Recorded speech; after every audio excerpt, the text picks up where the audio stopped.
Assalamualaikum warahmatullahi wabarakatuh. Dalam kesempatan kali ini saya Filza Berika Dewi dan rekan-rekan saya Aisyah Hatami, Syahid Dafa, Putri Priska, dan Bulantri akan menjelaskan mengenai komponen-komponen komunikasi dalam diri seseorang dalam variabel source Jerome Pauline. Selamat menyaksikan.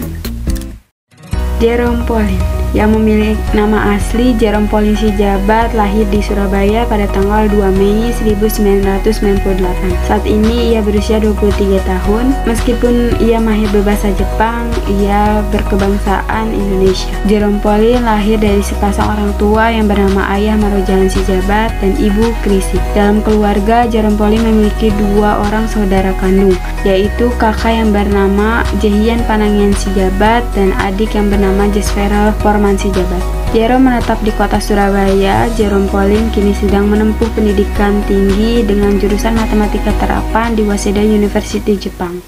Kredibilitas Jerome Pauline. Yang pertama, keahlian. Jerome Pauline dikenal sebagai seorang YouTuber. Dalam YouTube-nya, ia banyak menyajikan konten mengenai pendidikan, edukasi, serta pengalaman kehidupan pribadinya. Dengan penguasaan dan keahlian yang dimilikinya, mampu menjadikan Jerome sebagai komunikator yang handal dalam menyampaikan pesan atau informasi. Kedua, dapat dipercaya. Dengan melihat jumlah pelanggan YouTube Jerome sebanyak 7,96 juta subscriber, ini telah menunjukkan tingkat kepercayaan yang tinggi dari para komunikannya. Jerome juga dikenal memiliki sifat yang baik, ramah, dan jujur. Kejujuran serta niat baik yang dimiliki Jerome dalam menyampaikan informasi dapat membuat para audiens mempercayai kontennya. Ketiga, keamanan. Sebagai komunikator di bidang edukasi, Jerome selalu memberikan pencerahan, motivasi, dan juga hiburan. Dengan begitu, Jerome dapat menjamin para audiensnya merasakan kenyamanan dan ketenangan dalam berkomunikasi atau menikmati konten yang telah ia sajikan. Terlihat dari banyaknya minat komunikan yang menikmati konten YouTube-nya. Keempat, dinamisme. Selama menjadi komunikator, Jerome juga tak jarang menyajikan konten yang bernuansa ceria dan cukup menghibur dengan tingkahnya yang aktif, energik, dan juga bersemangat. Ini menandakan faktor dinamisme di mana seorang komunikan dipandang selalu memiliki semangat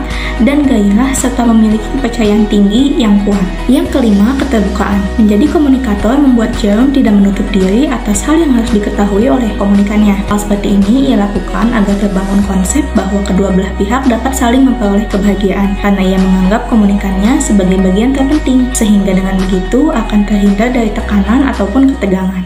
6.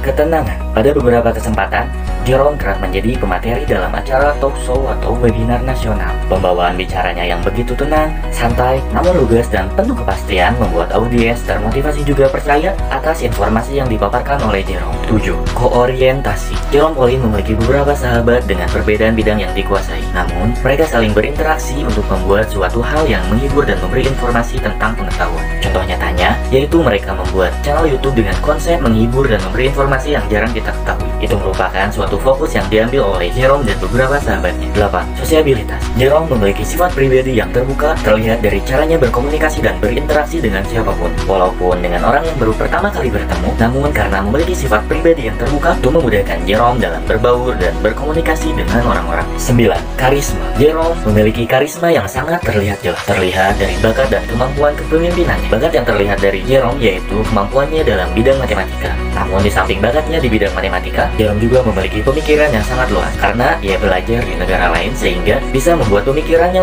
lebih luas akan suatu kepemimpinan di Indonesia yang masih kurang dalam bidang pendidikan. 10. Sungguh-sungguh. Jerome Pauline adalah orang yang benar-benar mengejar mimpinya sedari kecil, yaitu ingin menuntut ilmu di luar negeri dan mimpi yang ia damba-dambakan akhirnya terwujud. Karena kesungguhannya dalam meraih suatu mimpi, walaupun mimpinya sudah tercapai, namun hal itu belum membuat ia puas dan terus bermimpi untuk hal kedepannya lagi. Itu pun dibuktikannya dengan kerja kerasnya saat ini.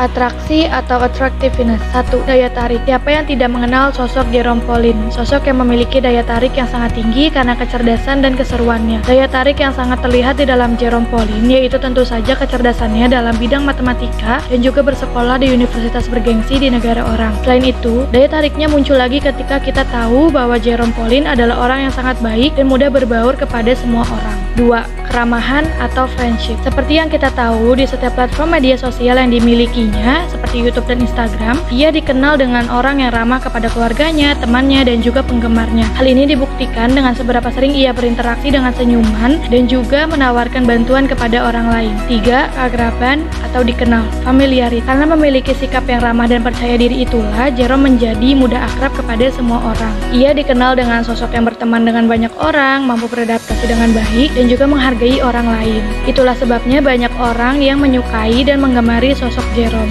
4. Kesederhanaan atau moderation. Sosok Jerome memiliki sifat sederhana karena ia tidak pernah merasa lebih baik, lebih pintar, dan lebih apapun dari orang lain. Ia selalu mengajarkan kita untuk selalu bersyukur dengan apapun yang kita miliki. Ia juga mengajarkan kita untuk sering menabung dengan tidak membeli sesuatu hanya karena ingin terlihat keren dan mengikuti orang saja. Kemampuan. Jerome memiliki banyak kemampuan dalam segala bidang, baik bidang akademis maupun non-akademis. Seperti yang kita ketahui, ia mendapatkan beasiswa berkuliah jurusan matematika di Jepang, lalu ia bisa memainkan berbagai macam alat musik hingga menjadi anggota paduan suara yang go internasional saat sekolah menengah. Kedekatan. Jerome pun memiliki sosialisasi yang tinggi sehingga ia dengan para penggemarnya pun memiliki kedekatan yang sangat kuat layaknya seperti teman yang sudah kenal akrab. Ganjaran atau reward. Ketika Jerome mengadakan meet and greet atau seminar dan ataupun ketika ia pulang ke Indonesia setelah berapa lama, tak lupa ia selalu memberikan hadiah kepada para penggemarnya yang bertemu dengannya sebagai bentuk terima kasih karena selalu mendukung dirinya. Yang ketiga ada kekuasaan atau power. Yang pertama ada informational power. Jerome Pauline dengan channel YouTube yang bernama Nihongo Mantaku,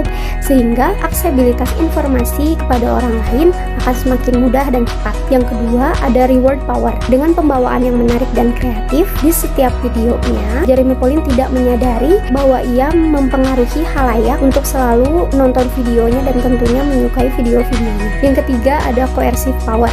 Dengan sifat dan pesona yang apik, Jerome Pauline tidak melakukan kekuasaan ini. Lalu yang keempat ada referent power. Jerome Pauline memiliki pribadi yang ceria dan karismatik, sehingga baik diterima oleh banyak orang. Oleh karena itu, Jeremy memiliki subscriber, jumlah like, dan jumlah viewers yang banyak. Dan yang kelima ada legitimate power. Jerome Pauline hanya seorang mahasiswa dan YouTuber, sehingga tidak memiliki kekuasaan yang sah. Yang keenam, expert power. Jerome Pauline ini memiliki keahlian sebagai YouTuber. Perangai yang sederhana sebagai mahasiswa memudahkannya untuk dikagumi publik, sehingga menjadikan ia sebagai YouTuber yang terkenal.